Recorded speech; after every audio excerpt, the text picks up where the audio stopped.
So hello everyone. In this video we are going to discuss the bridge MCQs. ठीक है. Last video में इसका theory कराया था. अब थोड़े से MCQs भी है, ये भी देख लेना, इतना काफी है. ठीक है. सो इतना ही आ सकता है एग्जाम में, इससे बाहर कुछ नहीं आएगा. ब्रिज इंजीनियरिंग का ज्यादा मेंशन नहीं किया गया है. आई थिंक जो थ्योरी हमने कराया था that is sufficient for you. ठीक है. जो थ्योरी हमने कराया था that is sufficient for you. ठीक है. चलिए, विदाउट वेस्टिंग द टाइम हम स्टार्ट करते हैं. तो पहला क्वेश्चन है, यहाँ पे लिखा है the first question mentioned here is expansion bearings are provided to. तो क्यों हम expansion bearings को प्रोवाइड करते हैं, कैन यू टेल मी. देखिए, दो टाइप के बेयरिंग्स होते हैं. ठीक है. तो दो टाइप के बेयरिंग्स होते हैं. एक होता है free bearing, fixed bearing sorry. दूसरा जो बेयरिंग होता है that is what, that is एक होता है आपका फिक्स्ड बेयरिंग, दूसरा होता है, यहाँ पे मेंशन किया गया है, दिस इज मेंशनड हियर. एक होता है fixed bearing and expansion bearing. तो आपका जो फिक्स्ड बेयरिंग होता है, यहाँ मोमेंट अलो नहीं किया जाता है, लेकिन एक्सपांशन बेयरिंग में मोमेंट अलो करते हैं. ठीक है. और इनके डिफरेंट टाइप्स है.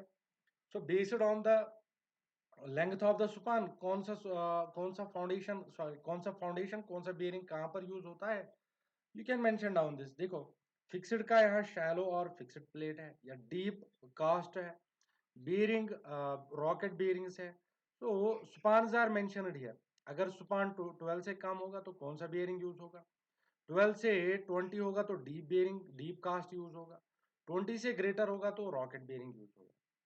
सेम वे में यहाँ पे एक्सपांशन बेयरिंग से डिफरेंट टाइप्स मेंशन किए गए, यू कैन फाइंड आउट. ठीक है. हमने ये थ्योरी क्लास में डिस्कस किया है, I am not going to take the time. तो यहाँ पे लिखा है expansion bearing, so simply they will allow the movement. ठीक है, due to expansion and contraction. ठीक है. नेक्स्ट देखते हैं. नेक्स्ट हमारे पास यहाँ पे लिखा है शैलो और fixed plate bearings are suitable for the span are. यहाँ पे लिखा है शैलो और fixed bearing plates they are suitable for the span less than 12 metre. ठीक है. सो लेस देन 12 मीटर कहाँ लिखा है, so less than 10 meter is the close answer. Same way में we can write down which type of the bearing does not allow any movement. तो कौन सा bearing होगा which does not allow any movement, sir that will be simply the fixed bearing. ठीक है. Next discuss करते हैं. तो यहाँ लिखा है skew bridge is generally constructed at an angle. तो ये भी आपको थ्योरी क्लास में कराया है. एक होता है आपका राइट एंगल पे, जिसको स्क्वायर अलाइनमेंट बोलते हैं. One is the square alignment. ठीक है. जहां पे axis of the river, this is axis of river, और ये ब्रिज है, इनके बीच में जो एंगल बनता है दैट इज 90 डिग्री. और दूसरा होता है सिक्यू. ठीक है. ये थोड़ा सा टेढ़ा होता है, इंक्लाइनेड होता है. और किस एंगल पे होता है, जनरली 15 से 60 डिग्री तक होता है. ठीक है. राइट आंसर इसका बी है. नेक्स्ट, यहाँ लिखा है डेक ब्रिज, इसका डेफिनेशन भी आपको लिखाया है. तो यहाँ जो रोड बेयरिंग्स है they are supported on the top of the superstructure. So that is called as the deck bridge. The roadway is on the top of the superstructure. Which of the following is an example of expansion bearing? Expansion bearing का कौन सा example है? तो shallow plate bearings, deep cast bearings, rocker bearings या fixed bearings. तो ये भी आपको आप पीछे देख लेना. ठीक है ना. तो रॉकर bearing जो है this is the example of the expansion bearing. पीछे आपके स्लाइड में डाल दिया गया है, you can take the screenshot और आप याद कर सकते हैं. ठीक है. Next, a bridge with a length with a span length of less than 6 metre. तो क्या बोलते हैं इसको, मुझे लगता है ये सबको याद है. तो that is called as the culvert. तो इसको हम क्या बोलते हैं, कलवर्ट बोलते हैं. यहाँ पे कोड्स के रिलेटेड हमने सारे कोड्स के रिलेटेड डिस्कस किया है, आप चेक करना. ठीक है. उस लेक्चर का मैं लिंक आपको प्रोवाइड करूंगा डिस्क्रिप्शन में, देन यू कैन सॉल्व. ठीक है. यहाँ पे आपके लिए मेंशन किया गया है which of the code deals with the road bridges.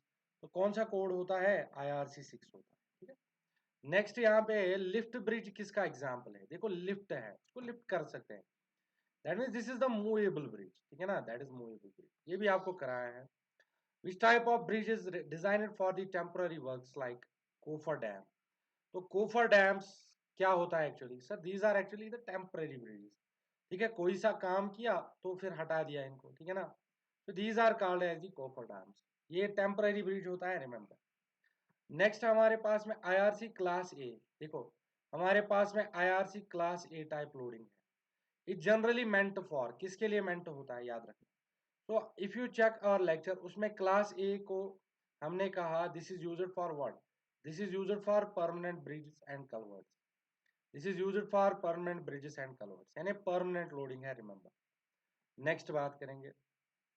तो IRC क्लास बी लोडिंग जो है इज सुटेबल फॉर, तो याद रखना क्लास बी जो है it is suitable for, this is temporary loading, यानी टेम्पोररी ब्रिजेस एंड टिम्बर स्पान्स के लिए यूज किया जाता है. रिमेंबर यहाँ पे क्लास 70 भी है, क्लास 70 भी है, तो वो भी आपका रिमेंबर याद रखना चाहिए, वो भी आपका यूज होता है टेम्पोररी ब्रिज, ठीक है ना. नेक्स्ट, यहाँ design for class A loading देखो, तो क्लास ए टाइप ब्रिज है, तो इसको हम डिजाइन करते हैं, देखो इसको हम डिजाइन करते हैं on the basis of the class, sorry on the basis of class B loading, और चेक करते हैं क्लास ए लोडिंग के लिए, याद रखना. तो they are checked for the class A loading. तो इसको मैंने डिस्कस कराया है, यू कैन सी, आप लेक्चर को देख लेना, आपको मिल जाएगा सब कुछ. Next, so according to the degree of redundancy, bridges are classified as, देखो on the basis of redundancy, you can simply say that हमारा determinate bridge हो सकता है और indeterminate bridge हो सकता है. इसका मैं क्या explain करूँ, ठीक है ना. Next, so live loads for footbridge and footways for the pedestrian is taken as, तो कितना लेते हैं in case of the bridge, कितना लेते हैं, that is taken as 400 kg per meter square.